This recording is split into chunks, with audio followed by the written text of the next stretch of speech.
Hello and welcome to Runkle of the Bailey. My name is Ian Runkle. I'm a Canadian criminal defense and firearms lawyer. So recently I went to CrimeCon, and while there I attended a panel on the Rust shooting.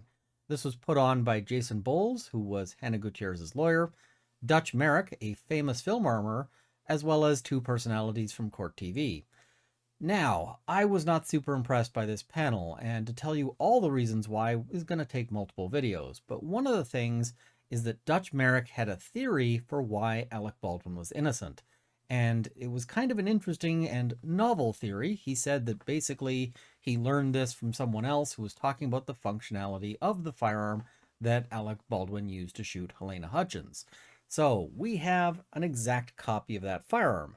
And this firearm is unloaded. We're in a safe area, but you shouldn't trust me on that, so I'm going to pretend that you are the sort of actor and I'm the film armorer. And so we're going to put this into half cock so that we can freely rotate the cylinder. Not going to point it at myself or anything else. But you can see that all of the cylinders are unloaded. And you can also see just how easy it is to verify that they're unloaded in practice. Okay, so let's talk about the theory. Now, this firearm is what's called a single action firearm, which means that pulling the trigger does one action. It only releases the hammer. So when the hammer is down like this, if I pull the trigger, nothing happens. On some firearms, double action firearms, if I pull the trigger, then you will see the hammer move back and then it will fire. That's two actions, hence the double action. Now, his point is with regards to an interesting way this trigger moves as you pull the hammer back. So I'm just going to hold it up so that you can see that. And so you can see right now it's almost all the way back. And then as I pull the trigger or the hammer back, you can see that the trigger sort of kicks out. And so his point was to say that Alec Baldwin may not have pulled the trigger. He may have just obstructed that travel of the trigger. So let's talk about that. Let's see, does that work, first of all? So I'm going to just hold the trigger in place. I'm not depressing it at this point. I'm just holding it. And so I'm pulling back, and sure enough, that does get it to fire. Okay, so you're thinking, wow, you've just shown that Alec Baldwin might not have pulled the trigger. Not so fast, because when we've got the trigger like this in this position, a little bit of pressure on it, it's still got movement backwards.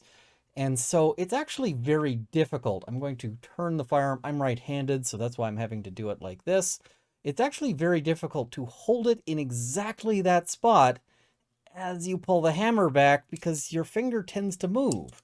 It's virtually impossible to hold exactly that space and pull the hammer back without imposing any downward pressure on the trigger. That was why when I was showing you earlier, I was using this pinching motion to actually grab onto and hold this in place. So the other thing I'll mention is if we have this sort of pinching motion and I pull the hammer back and then I allow it to move forward, like I allow it to sort of do that kicking forward, then it just does this. It actually does engage in that situation. So he would have had to have held it in that exact position until it fired. So that's kind of an interesting aspect. And you can see that when you sort of pull it all the way forward, it doesn't end up the full distance that it kicks out, but just a little bit sort of further forward from where it fires.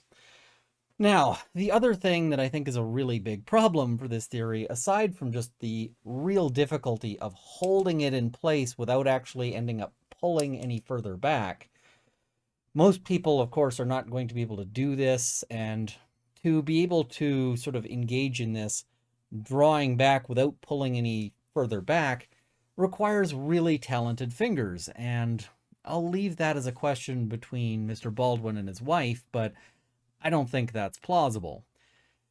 The real big problem here, though, is that as you do this, when it pushes forward, you do actually have to have some pressure to resist that push forward. So you do actually have to be putting a backwards pressure, even if it's not moving it backwards and only is just holding against the force it's pushing forward against that trigger. Generally, there's a word for this particular kind of issue in the firearm community where your finger is touching the trigger, and by doing so, it is pushing that trigger or holding that trigger in a position where it will fire. Um, we just call that pulling the trigger. So his explanation for why Alec Baldwin wasn't pulling the trigger is something that just about every gun owner would actually recognize as and describe as pulling the trigger. Yeah, I thought that was a very poor justification and a very poor explanation for how Alec Baldwin could potentially be innocent, but you never know. Maybe a jury will think that's convincing.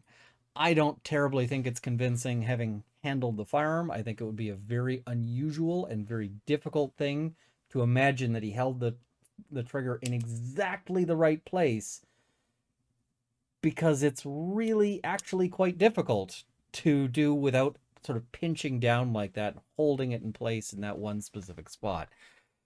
So that was provided as an explanation. I don't think it's a good explanation. But because that seems to be sort of filtering around now in that sphere, there was some kind of hinting from Mr. Merrick that he wouldn't mind being an expert in the trial. I don't think that's going to happen because of, in part, um, I think that his CrimeCon presentation would really harm his hopes of being an expert. But regardless, this theory, I don't think it holds a lot of water. Let me know what you think. It's kind of an interesting one, but never heard it before. Had to test it out when I was playing with it, but it just doesn't make any sense to me.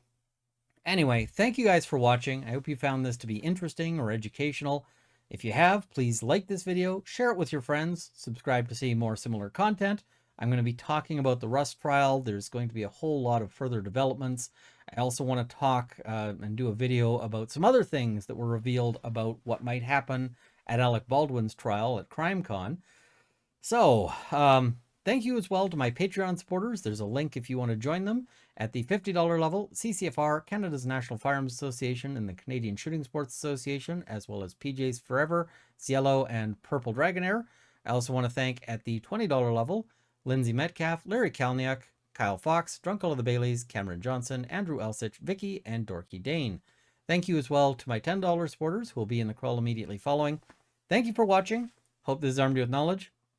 See you next time.